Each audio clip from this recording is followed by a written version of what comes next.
자, 오늘 창세기 3장 말씀 가지고 공동체 회복이라는 제목으로 같이 좀 말씀을 나누려고 합니다. 한번 따라합시다. 공동체의 회복. 독수리 한 마리가 알을 낳았습니다. 근데 그 알이 어떻게 됐는지 실수로 둥지 밖으로 밀려나게 되었습니다. 지나가던 나그네가 그 알을 발견하고는 그 알을 가지고 와서 자기 집 닭장에 넣어두었죠. 그랬더니 어미닭이 그 알을 품고 마침내 그 알에서 부화가 되어서 아기 독수리가 태어나게 되었습니다. 어미닭장 안에서 태어난 이 아기는 자기 자신이 닭인 줄 알게 된 거죠. 그래서 어미닭을 쫓아다니면서 졸졸졸 쫓아다니면서 다른 병아리들과 똑같이 걸어 다닙니다. 그리고 닭처럼 행동하고 닭처럼 모이를 주워 먹고 심지어는 닭처럼 지렁이도 잡아 먹습니다. 다른 닭처럼 날려고 한 번도 시도해 보지도 않았고 한 번도 자기가 날 수 있는 존재라는 것도 생각해 보지 않았습니다. 그런데 어느 날 하늘을 한번 쳐다보았는데 그 하늘에 아주 멋진 독수리가 날고 있는 겁니다. 너무 멋있어서 한참을 쳐다보다가 어미닭에게 물어봅니다. 저게 뭡니까?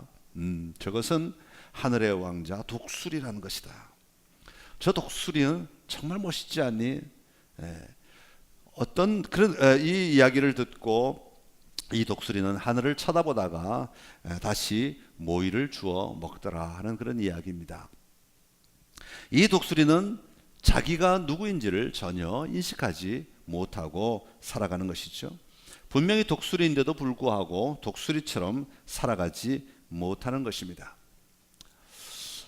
여러분, 성경에서 죄라고 하는 것은 단순히 우리가 남의 물건을 훔치는 것 이런 것만을 이야기하지 않습니다. 그거는 죄의 결과로 말미암아 일어나는 행위들이지 그 자체를 근원적인 죄라고 이야기하는 것은 아닙니다. 더 근원적인 이야기를 성경은 우리에게 하고 있습니다. 성경에서 말하는 죄는 그 의미는 관역에서 빗나갔다. 우리가 분명하게 조준해서 화살을 쏘아서 그 관역에 맞춰야 되는데 이 화살이 관역을 향하여 가지 아니하고 엉뚱한 곳으로 갔다. 이것을 죄라고 이야기하는 것입니다. 우리가 하나님의 자녀로서 하나님을 향하여서 분명히 서야 하고 하나님을 바라보아야 하고 하나님을 향하여 귀를 기울여야 하고 하나님을 향하여 우리의 마음을 열고 살아가야 하고 하나님을 향하여 내가 누구인지를 분명히 인식하며 살아가야 함에도 불구하고 그 하나님을 향하여 바라보지 아니하고 관역을 잘못 맞추어서 엉뚱한 것을 바라보고 엉뚱한 것을 따르고 엉뚱한 것을 듣고 엉뚱한 것을 의지하는 것을 죄라고 이야기하는 것이죠. 하나님은 6일 동안 모든 것을 지으실 때마다 그 만드신 것을 보시면서 하나님이 보시기에 좋았더라 그렇게 말씀하십니다. 이 좋았다라고 하는 말은 기쁘다, 만족한다 라는 의미도 있지만 그 안에 무슨 의미가 담겨 있냐면 선하다라는 것입니다. 하나님이 보시기에 좋았다, 하나님의 선하심의 관점에 맞았다라는 것이죠. 하나님이 선하다고 결정하신 그 기준에 적합하게 창조되었다라는 의미를 가지고 있는 것이죠. 하나님의 선하심에 충족될 때 기쁨으로 만족하신 것입니다. 그리고 마지막 날 사람을 지으셨습니다. 특별히 사람을 지으셨을 때 하나님은 회의를 하시며 사람을 지으실 만큼 아주 신중하게 사람을 지으셨습니다. 그러면서 이렇게 말씀하십니다. 1장 26절에 보면 이렇게 기록하고 있습니다. 같이 읽습니다. 시작.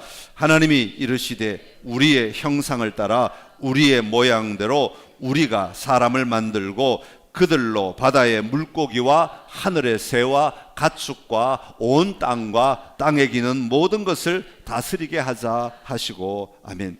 하나님은 사람을 지으실 때 하나님의 형상을 따라 지으셨습니다. 하나님의 형상은 하나님이 가지신 성향들입니다. 하나님의 뜻, 하나님의 의도, 하나님의 마음, 하나님의 생각들이 이 형상 속에 다 담겨져 있는 것이죠. 하나님의 형상은 하나님 안에서 하나님의 선하심이, 다시 말하면 하나님이 보시기에 좋음이 나타나게 하시는 성향이라고 말할 수 있는 것이죠. 바로 이런 하나님의 형상을 따라 삼위일체 하나님이 사람을 지으시고 그 사람들을 통해 지으신 모든 것을 다스리게 하셨습니다. 왜냐하면 이 사람 안에도 하나님의 형상이, 다시 말하면 하나님이 원래 창조하신 피조물들을 지으시고 다스리시는 원칙, 성향, 태도, 마음, 가치들을 사람에게도 집어넣으셨기에 이들에게 위임해도 전혀 문제가 되지 않는, 다를 바 없는, 하나님이 직접 통치하시는 것과 다를 바가 없기에 하나님은 맡겨주신 것입니다. 창세기 1장 27절에 보면 하나님이 자기 형상 곧 하나님의 형상대로 사람을 창조하시되 남자와 여자를 창조하셨다, 그렇게 말씀하십니다.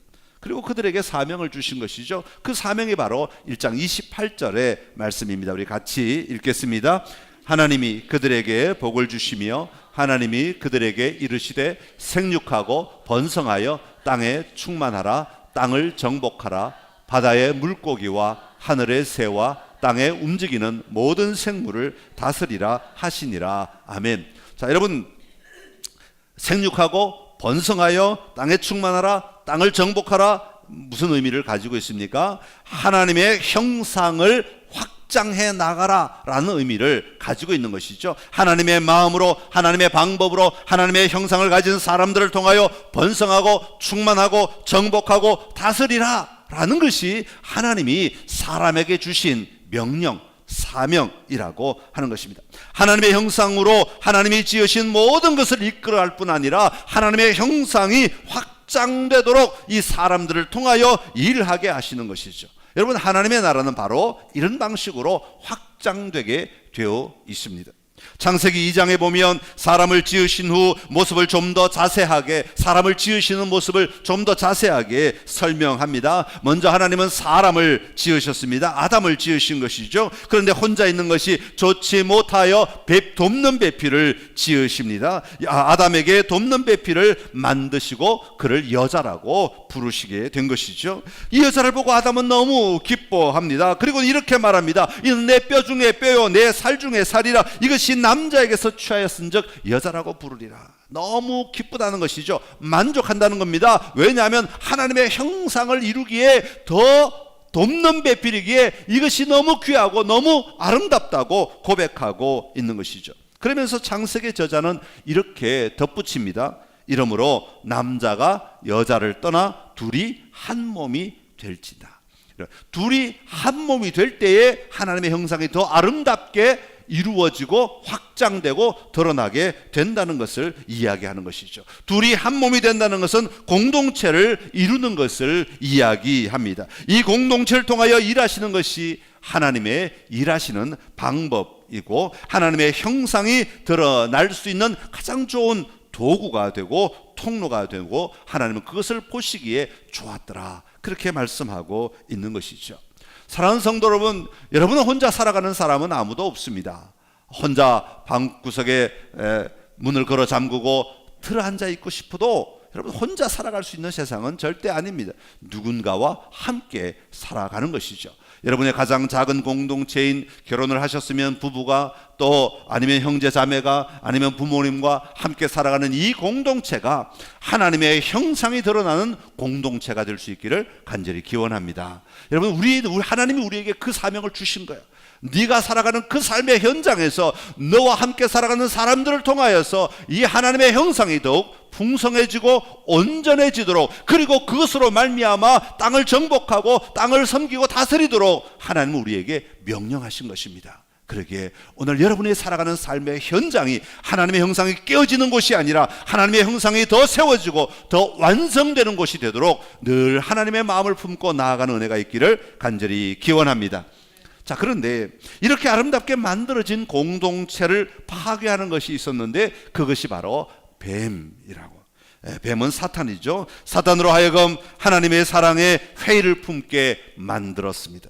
하나님을 신뢰하지 못하게 한 것이죠. 하나님의 이런 의도에 의심을 품게 만들었습니다. 그럴 때 하와는 선악과를 바라보고 보암직도 하고 먹음직도 하고 탐스럽기도 한 나무로 보이게 된 것입니다. 여러분, 인간의 범죄는 하나님을 의지하지 않고 자기가 하나님이 되려고 하는 것에서 시작되는 것이죠. 선악을 구분하는 것이 하나님께 있지 아니하고, 다시 말하면 우리가 하나님이 정해놓으신 선과 악을 나도 이것이 선이고 나도 이것이 악이라고 동의하고 인정하고 순종하며 따라가지 아니하고, 내가 원하는 선을 내가 하고 싶어하고 내가 원치 않은 것을 악이라고 하고 그것을 하지 않으려고 하는 것, 다시 말하면 인간 스스로가 선과 악을 결정하려고 하는 것, 이것은 하나님에 대한 거역이라고 말하는 것, 이것을 불순종이라고 이야기하고 있는 것입니다. 이처럼 인간이 스스로 선과 악을 결정하고 하나님을 떠남으로 시작된 이 범죄의 결과를 오늘 성경은 세 가지로 소개합니다. 그 첫 번째는 뭐냐면 바로 수치심입니다. 한번 따라합시다. 수치심. 원래 하나님께서 이들을 창조하셨을 때 창세기 2장 25절에 보면 아담과 그의 아내 두 사람이 벌거벗었으나 부끄러워하지 아니하니라, 그렇게 말합니다. 벌거벗었지만 수치를 느끼지 않았다라는 것이죠. 여러분, 벌거벗었다는 말은 옷을 입지 않았다는 말도 되지만 그 벌거벗었다는 말에 포함된 의미는 위장하지 않았다, 은폐하지 않았다라는 의미를 가지고 있습니다. 여러분, 그런데 그런 그들이 선악과를 먹음으로 말미암아 두 사람의 눈이 밝아져서 자기들이 벗은 몸인 걸 알게 되었다, 그렇게 성경은 말합니다. 그래서 무화과 나뭇잎으로 치마를 엮고 몸을 가렸다는 것이죠. 여러분, 원래 이들의 모습은 남자와 그 아내가 둘 다 벌거벗고 있었으나 부끄러워하지 않았다, 은폐할 필요가 없었다, 위장할 필요가 없었다, 가릴 필요가 없었다. 단지 외적인 것을 가린다는 의미가 아니라 자기들 안에 전혀 숨길 것이 없었고 전혀 부끄러운 것이 없었고 전혀 은폐할 이유가 없는 삶을 살았다, 그 말입니다. 그런데 그들이 죄를 지음으로 말미암아 이제는 은폐하기 시작하고 위장하기 시작하고 가리기 시작하는 수치심을 느끼게 되었다 하는 것이죠. 선악과를 먹고 난 다음에 자신들을 바라보았을 때 부끄러움이 느껴지기 시작한 것입니다. 수치심이 일어나기 시작했다고 하는 것이죠. 여러분, 우리는 사람들 앞에 발가벗겨지면 단순히 부끄러움을 넘어 수치를 느낄 때가 참 많이 있습니다. 단지 우리가 옷을 벗는다는 것뿐만 아니라 여러분, 자신의 삶에, 여러분들의 삶에 정말 연약한 것, 부족한 것, 나약한 것들이 다 드러나기 시작하면 여러분, 사람들은 부끄러워합니다. 부끄러운 단계가 좀 더 깊어지면 수치를 느끼기 시작합니다. 그래서 사람들에게 자꾸 은폐하려고 하는 거예요. 사람들은 자꾸 위장하려고 하는 겁니다. 여러분, 오늘 현대인들이 얼마나 많은 것으로 자기의 수치를 가리기 위해 위장하고 은폐하고 살아갑니까? 소극적으로 은폐하는 것은 숨는 것이죠. 소극적으로 위장하는 것은 드러나지 않으려고 자꾸 숨는 겁니다. 사람들 앞에 나타나지 않으려고 하고 교회 와도 적당히 예배만 드리고 빨리 도망가는 겁니다. 그냥 숨고 싶은 겁니다. 나를 아는 사람, 나를 드러내고 싶은 사람이 별로 없습니다. 이거 별로 좋은 것 같지 않아요. 자꾸 남들이 나를 알면 알수록 나에게 손가락질을 할 것 같고 뒤에서 입담화를 할 것 같고, 나를 알게 되면 사람들이 나를 향하여서 뭐라고 말할 것 같아서 그것이 부끄럽고 수치스러워서 자꾸 도망가게 되는 겁니다.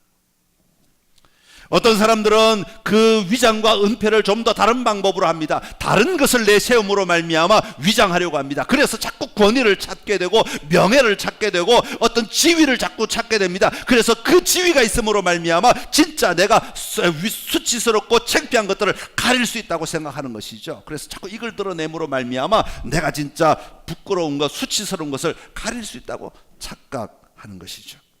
자신의 삶을 가리고 자신의 이야기를 가리는 이유는 수치심을 가리기 위한 것입니다. 원래는 다 열어놓고 살아가라고 하나님은 창조하셨습니다. 은폐할 게 없다고, 위장할 필요가 없다고, 하나님 앞에서 살아갈 때는 부끄러운 것이 없다고, 부부가 함께 살아갈 때는 부끄러운 것이 없다고, 그렇게 말하는 것이죠. 여러분, 남편이 아내의 말에 작은 것에도 화가 나고 불편하면 그건 수치를 느끼는 거예요. 아내가 남편이 뭘 말했는데 그것을 그냥 같이 받아주지 못하고 그 말에 급하게 반응이 된다면 아내가 수치를 느끼는 거죠. 부부는 그렇게 수치를 느끼며 살아가라고 지어진 존재가 아니라 벌거벗었으나 부끄럽지 아니하더라. 다 가려지지 않은, 다 드러남으로 말미암아 용납하고 이해하고 수용되는 단계로 나아가도록 만드셨는데도 우리가 그것을 받아줄 수 없다면 거기에는 무언가 문제가 일어났다는 것을 이야기하는 것이죠. 그래서 사람들은 그 수치심을 가리기 위해 다른 것으로 몸부림치며 살아가는 것이 오늘 우리가 살고 있는 세상입니다. 둘째는 두려움입니다. 한번 따라합시다. 두려움. 원래 아담과 하와는 하나님 앞에서 하나님을 대면하며 살았던 사람들입니다. 그런데 선악과를 따먹고 난 이후에 오늘 보면 8절에 보면 남자와 여자는 날이 저물고 바람이 서늘할 때 주 하나님이 동산을 거니시는 소리를 들었습니다. 그래서 그들은 하나님의 낯을 피하여 동산나무 사이에 숨었다고 그렇게 말합니다. 그러면서 말하기를 두려워서 숨었다, 그렇게 고백을 합니다. 하나님의 얼굴을 마주할 수 없는 상태가 되어 버린 것이죠. 에덴 동산의 근원적인 모습은 하나님과 마음껏 그 동산을 뛰며 얼굴을 마주하고 노는 것입니다. 어울리는 것입니다. 즐거워하는 것입니다. 만족하는 것입니다. 하나님의 선하심에 들어가 나도 그 안에서 마음껏 뛰어놀며 하나님과 함께 누리는 삶을 살아가도록 하신 것이 바로 에덴 동산의 의미입니다. 하나님의 나라는 우리가 마음껏 하나님을 두려워하지 아니하고, 경외하는 두려움 말고 그냥 내가 무슨 죄를 지음으로 말미암아 두려워하는 그 두려움을 가지지 아니하고 하나님 앞에 내 모든 것을 내어놓고 마음껏 하나님의 얼굴을 대면하고 살아가는 것, 이것이 하나님 나라의 진정한 모습이죠. 그런데 하나님의 얼굴을 마주할 수 없는 상태가 되어버렸다는 것은 죄가 그들을 막아버렸다라는 의미를 가지고 있는 것이죠. 여러분, 우리가 죄를 지으면 하나님이 두렵기 시작합니다. 하나님의 얼굴을 대면하지 못하고 얼굴을 피하게 되는 것이죠. 이것은 죄의 결과인 것입니다. 여러분, 오늘 우리의 삶의 자리에 이런 두려움들이 일어나는 경우들이 얼마나 많습니까? 다른 사람이 저 사람은 두려워, 이런 환경이 두려워, 이런 공동체가 두려워, 이런 삶이 두려워, 두려워하며 살아가는데요, 사실 하나님은 그 두려움을 가지지 않고 살아가도록 만드셨습니다. 그런데 우리가 두려워한다는 것은 우리를 가로막는 뭔가가 지금 있다는 것을 이야기하고 있는 것이죠. 세 번째, 선악과를 먹음으로 말미암아 인간에 오게 된 것은 관계가 깨어지게 되었습니다. 한번 따라합시다. 관계. 하나님께서 묻습니다. 내가 어디 있느냐? 그들이 대답합니다. 벗은 몸인 것이 두려워서 숨었다고 이야기합니다. 사실 그들이 숨은 것은 벗은 몸이기 때문이 아니죠. 벗은 몸이기 때문 이전에 하나님의 명령을 어겼기 때문에 하나님이 무서워서 숨게 된 것이죠. 하나님을 향하여 자기 속마음을 숨기기 시작하고 진실을 왜곡하기 시작하는 것은 하나님과의 관계가 깨어졌다는 것을 의미하는 것입니다.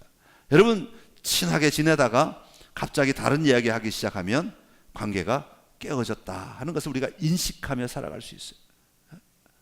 평소에는 내가 아 하면 알아듣다가 갑자기 아 했는데 했다고 하면서 화를 내면 거기는 무슨 의미가 담겨 있어요? 관계가 깨어졌다는 의미가 담겨 있어요. 하나님의 말씀에 하나님 앞에 마음껏 뛰어놀며 하나님과의 관계가 바른 관계가 된다면 우리는 조금도 문제가 되지 않습니다. 그런데 하나님이 두려워서 숨을 수밖에 없는 것이라면 이건 관계가 깨어지기 시작한 것이죠. 하나님과의 관계만 깨어졌습니까? 아담은 하와에게 원인을 돌리고 하와는 뱀에게 원인을 돌리며 서로 비난하기 시작하죠. 원래는 뱀의 말을 하와가 들었고 하와의 말을 아담이 들었는데 이제는 아담의 말을 하와를 비난하기 시작하고 하와가 뱀을 비난하기 시작. 관계가 깨어지기 시작했다. 서로 원망하고 탓하는 관계는 이미 깨어진 관계라는 것을 이야기하고 있는 것이죠. 사랑하는 성도 여러분, 하나님을 떠난 삶의 현장은 바로 이런 것입니다. 아담과 하와가 하나님을 거역하고 하나님이 원하시는 삶이 아니라 자기들이 원하는 삶을 선택했을 때 이런 결과를 가져오게 되었다는 것이죠. 여러분, 오늘 우리의 삶은 어떻습니까? 우리의 삶도 마찬가지입니다.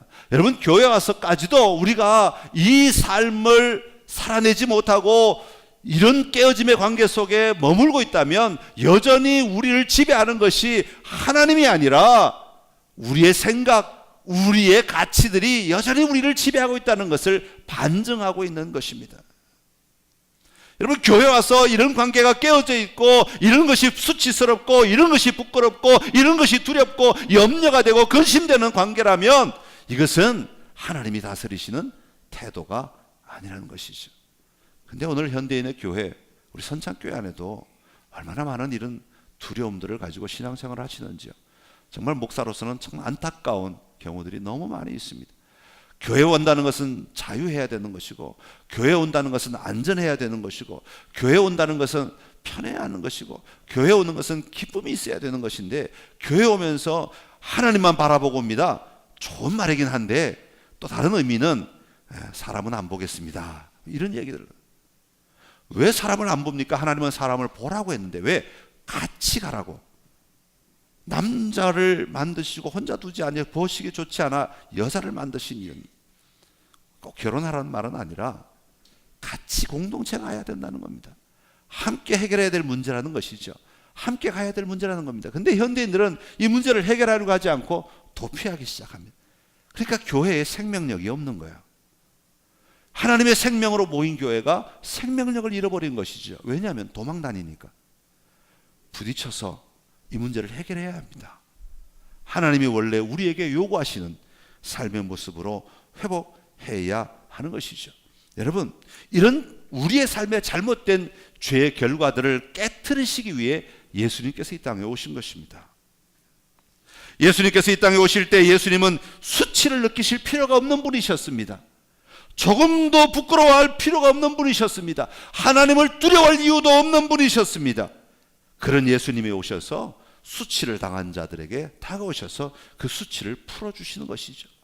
혈루증으로 앓는 여인이 자기 옷을 숨어서 수치스러워서 부끄러워서 사람들 사이 몰래 그 옷자락을 만질 때 예수님은 그 여인을 자유케 해주신 것입니다. 구원이 임하였다, 풀어주신 것이죠. 문둥병자들 두려움 가운데 수치 가운데 살아가고 있는 그들을 풀어주시는 거예요. 자유케 해주시는 것입니다. 하나님은 예수님은 이 땅에 오셔서 그 수치의 문제를 해결해 주시기 위해 역설적이게도 가장 수치스러운 방법을 택하셨습니다. 그것은 바로 십자가에 달려 돌아가시는 것이었습니다.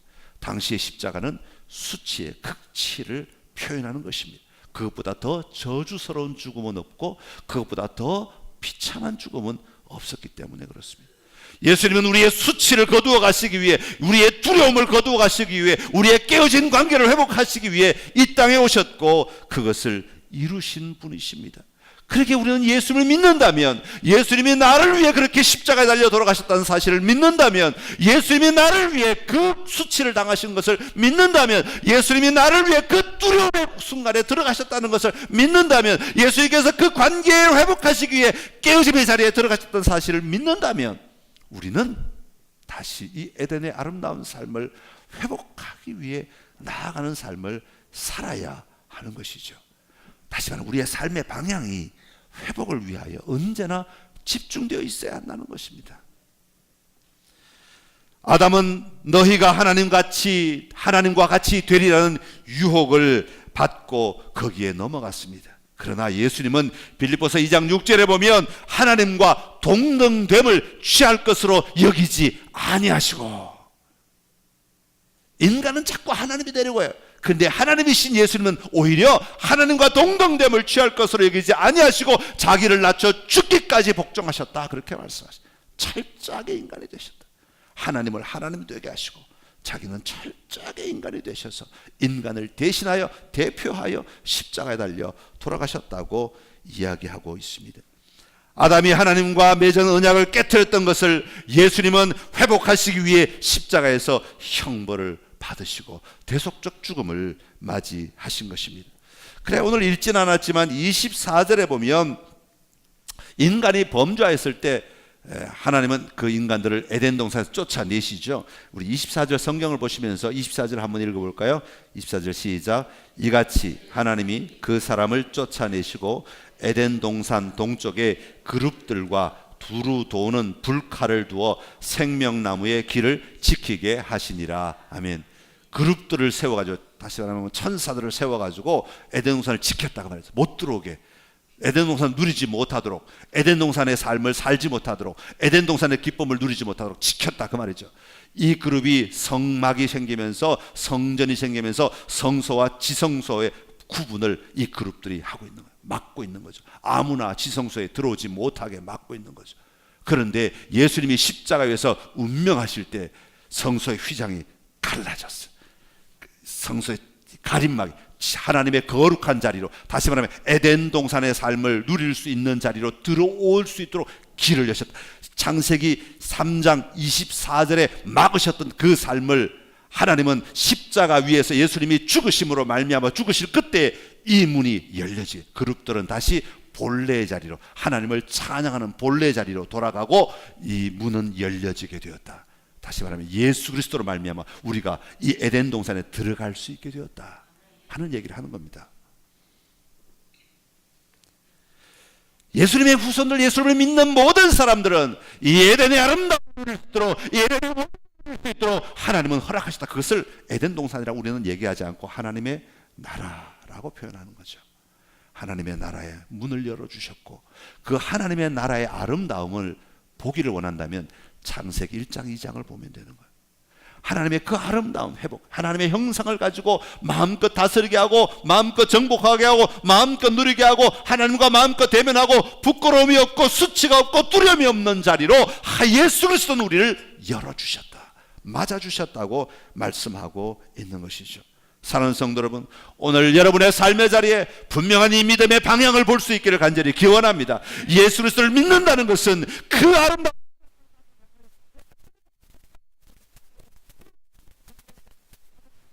하고 있는 사람이라는 뜻입니다. 바꾸어 말하면 에덴 동산 안에 내가 다시 불칼과 이 화염과 그룹들을 지키고 있던 그곳에 내가 이제는 그 모든 것들이 제거됨으로 말미암아 그 안에 들어가게 되었다는 것을 인정하고, 그 아름다운 에덴 동산의 삶을 회복해야 하는 것이 오늘 내가 그리스도인들이 살아가는 삶의 모습이고 자세이고 방법이라는 것을 우리가 기억해야 한다는 것입니다. 그리고 우리는 교회 안에서 더 이상 수치 때문에, 더 이상 두려움 때문에, 더 이상 관계의 깨어짐 때문에 도망다니고 피하고 숨어서는 안 되는 것이에요. 그것이 해답이 아니라고 성경은 말하고 있는 것이죠. 너희가 이곳에 왔느냐, 교회에 왔느냐, 이 말은 너희가 예수를 믿느냐 그 말 아니에요? 여러분, 예수님을 믿으니까 이 자리에 앉아 계신 것 아닙니까? 예수님을 믿으신다면 예수님이 열어놓으신 그 아름다운 삶을 나에게도 허락되었고, 나도 이미 밟고 있고, 나도 이미 누리고 있다는 것을 인정해야 하는 것이죠. 그런데도 우리는 여전히 교회에 오면 두려워, 수치스러워, 누가 나 얘기를 할까봐 괴로워, 힘들어, 예배 시간도 골라가면서 와, 사람들 피해가지고, 깨어진 관계 때문에 힘들어하고 아파하고. 이건 교회가 아니에요. 이건 하나님의 나라가 아니에요. 이건 에덴 동산이 아니에요. 하나님이 회복하고자 하는 하나님의 나라가 아니란 말입니다. 도망 다닌다고 해결되는 문제가 아니라는 뜻이죠. 우리는 적극적으로 해결해야 돼요. 하늘나는 독수리를 바라보며 저게 독수리야, 나랑 똑같이 생겼네, 확인했으면 나도 날 연습을 하고 그런데 다시 땅을 쳐다보고 다른 닭처럼 땅에 있는 모이만 쪼아먹는다면 그것이야말로 어리석은 독수리죠. 오늘 우리 그리스도인들이 힘이 없고 생명이 없는 이유가 뭡니까? 세상을 변화시킬 수 없는 이유가 뭡니까? 그것은 바로 독수리, 땅을 바라보며 그냥 닭처럼 모이만 쪼아먹고 있는 독수리 닭이기 때문에 그렇다는 거예요. 여러분, 자네 올 한 해 하나님이 주신 이 생명이 흐르게 하소서, 이 주제를 표어를 정할 때 주신 마음이 있어요. 작지만 60년 되어가는 이 교회가 변화되어야 될 가장 강력한 담벼락은 이 철벽 같은 이것은 이 하나님의 에덴 동산의 문을 막고 있는 이 문이 열렸음을 보는 것이에요. 에스겔 37장에 성전에서 물이 나오기 시작하는 거야. 그게 차고 넘쳐나는 거야. 그런데 교회에서 그 생명의 물이 흐르지 못한다면 어떻게 세상을 덮을 수 있겠습니까? 어떻게 세상을 변화시킬 수 있겠습니까? 여러분, 우리 안에 더 이상 이 수치를 제거해야 됩니다. 요한복음 17장에 예수님께서 십자가 달려 돌아가시기 전에 대제사장적 기도라고 하죠. 유명한 기도를 하십니다. 그 기도의 11절에 보면 이렇게 말합니다. 우리가 하나인 것 같이 그들도 하나가 되게 하여 주십시오. 우리는 누구예요? 성부, 성자, 성령 하나님. 하나님은 창세 때부터 언제나 함께 일하셨습니다. 그리고 사람을 지으실 때 함께 회의하셔서 지으실 정도로 사람을 소중하게 만드셨습니다. 그러면서 하나님의 마음 안에 뭐가 있었냐 하면 우리가 하나인 것처럼 저들도 하나가 되어서 살아가면 좋겠다. 근데 하나 되긴 됐어요. 아담과 하와 철딱같이 하나가 되었어요. 근데 좋은 쪽으로 하나가 되어야 되는데 나쁜 쪽으로 하나가 됐다. 나쁜 쪽으로 하나가 된 것을 깨트리신 분이 예수님이십니다. 좋은 쪽으로 이제 하나가 되라고 명령하신 게 요한복음 17장의 말씀이잖아요. 여러분, 우리가 이제는 좋은 쪽으로 하나가 되기 위해 도전하는 게 성도의 삶입니다. 그게 우리에게 주어진 삶의 사명이라고요. 도망다니고 하나님의 얼굴을 피하여 숨고 그들 나무 뒤에 숨고 무화과 나뭇잎으로 옷을 치마를 만들어 숨고 숨기고 이게 우리의 삶이 아니라 예수 그리스도께서 오심으로 말미암아 이제는 마음껏 드러내고 마음껏 자유하고 마음껏 삶을 살자는 거예요. 물론 이 말씀을 듣고 용기를 얻어서 예 그렇게 살겠습니다 결단하다가도 저 문을 나가다가 누군가 한마디 얘기를 또 들으면 또 낙심할 수 있습니다. 그러나 그래도 도전해야 합니다. 그래도 도전해야 합니다. 왜냐하면 그것이 우리가 해야 될 방향이기 때문에, 우리가 회복해야 될 모습이기 때문에 그렇습니다. 여러분, 이 말씀을 듣고 두 가지 반응을 보이리라고 생각합니다. 한 사람은 자꾸 남의 말 들으시던 분들은 더 위축되는 거죠. 또 다른 사람은 남의 말 하시던 분은 나는 아니야 이렇게 생각하신다는 거죠. 둘 다 반성해야 합니다. 남의 말을 늘 들으시던 분은 이제는 하나님의 능력으로 깨트리셔야 됩니다. 나를 막고 있는 그 마음을 깨트리고 들려도 이제 내가 돌파하리라. 왜요? 내가 누려야 될 땅은 에덴 동산이니까 회복해야 됩니다. 우리 교회가 그거 회복하지 않으면 다음 스텝이 없습니다. 하나님의 나라를 자유하고 누리는 생명의 능력이 없어지는 겁니다. 여러분, 우리 안에 이 꿈이 있기를 간절히 기원합니다. 공동체는 회복되어야 됩니다. 왜냐하면 그냥 우리끼리 잘 살자고 공동체 회복하자는 것 아닙니다. 하나님이 원하시는 것이고 하나님이 원래 설계하신 디자인이고 그게 하나님의 형상을 가진 사람들의 삶의 모습이기 때문에 그렇습니다. 교회 나오시면 여러분 그냥 예배만 드리고 사라지지 마십시오. 마음을 여십시오. 함께 하나님의 나라를 세워가기 위해 도전하십시오. 이것이 우리에게 주어진 사명입니다.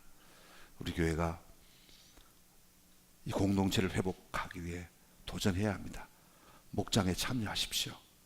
가장 작은 공동체는 목장일 수밖에 없습니다.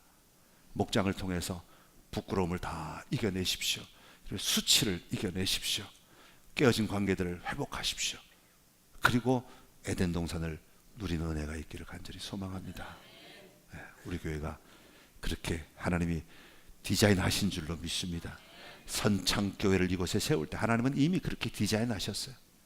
사람을 지으실 때 디자인하셨던 것처럼 우리 교회를 세울 때도 그렇게 디자인하셨어요. 저는 믿습니다. 하나님 우리 공동체를 통해 이 땅에 놀라운 일을, 어지러운 세상 속에 더 놀라운 일을 행하실 줄, 브르시나르 빛을 비추라, 그렇게 만들어 가실 줄로 믿습니다. 기도하겠습니다.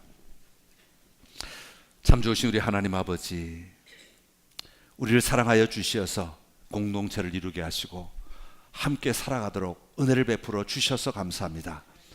그러나 시간이 지나고 세월이 지나고 환경이 변화되면서 우리는 자꾸 하나님의 말씀보다 사람의 말들 때문에 힘들어하고 아파하고 고통스러워하고 어려워할 때가 참 많이 있습니다. 아버지 하나님, 우리의 방향을 다시 한번 하나님의 선하심에 두게 하여 주옵소서. 내가 선한 것이 아니라, 내가 선하다고 결정한 것이 아니라 하나님이 선하다고 말씀하신 것에, 하나님이 악하다고 말씀하시는 것에 우리의 기준을 두게 하여 주시어서 우리의 태도, 우리의 생각, 우리의 방향성을 다시 한번 하나님께로 온전히 고정할 수 있는 복이 있게 하여 주옵소서. 그리고 깨어짐으로 말미암아 일어나게 된 수치심이나 두려움이나 관계의 깨어짐들을 이겨내기를 원합니다. 예수 그리스도 이 땅에 오셔 십자가에 달려 돌아가심으로 말미암아 성소의 휘장이 갈라지고 그 휘장에 그려졌던 그룹들이 제자리에 돌아가 하나님을 찬양하는 역할을 하게 되었을 때 에덴 동산의 그룹들은 떠나가 우리 하나님의 나라로 초대되었고 우리는 하나님의 나라를 받은 자들인 줄로 믿습니다. 그곳에는 두려움도 없고 수치도 없고 부끄러움도 없고 마음껏 움직이며 살아가며 대면하며 살아가며 성도들이 서로 함께 살아가며 살아가는 아름다운 장소인 줄로 믿습니다. 오늘 여기서 하나님의 나라를 누릴 수 있도록 하나님 우리를 열어 주옵소서. 이 꿈을 꾸게 하여 주옵시고 우리가